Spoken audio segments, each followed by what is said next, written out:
There's so many men that has been sexually abused, and it's not something that men talk about normally.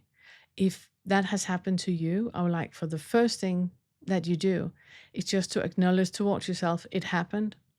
Know that it was not about you. It was not your fault.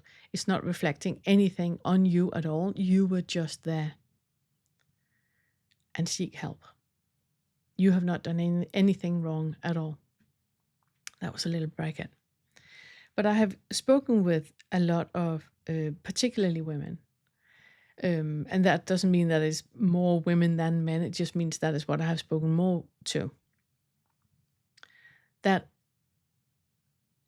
have experienced in the younger years finding a partner that gave them a feeling of safety, a feeling of love, and a feeling of belonging, and where they could finally exhale and they didn't feel, they could be themselves, they didn't feel shameful at all.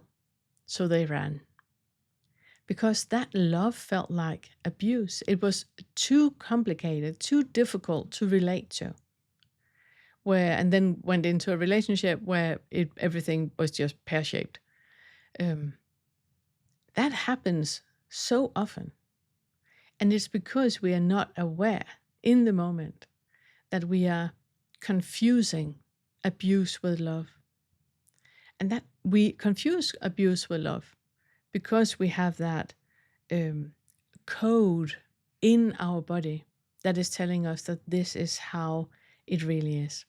Now, you can use the Awakening Curriculum to dissolve all that. I have a series at the moment where this video is a part of that is called Heal to Awaken, that is working with all this. But I can warmly recommend you to do the lower 5 feathers, the first, second, third, fourth, and fifth. So you do the lower 5 feathers over and over and over.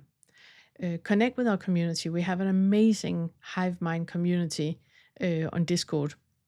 You can only become a member of the community if I speak with you first. We're very, very protective about our community.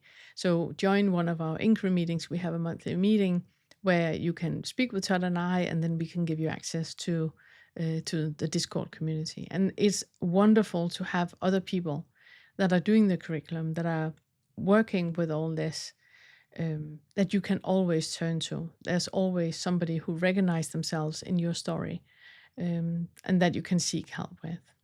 Yeah. You're wonderful. Know that. No matter what happened, it was not your fault. You did not do anything wrong.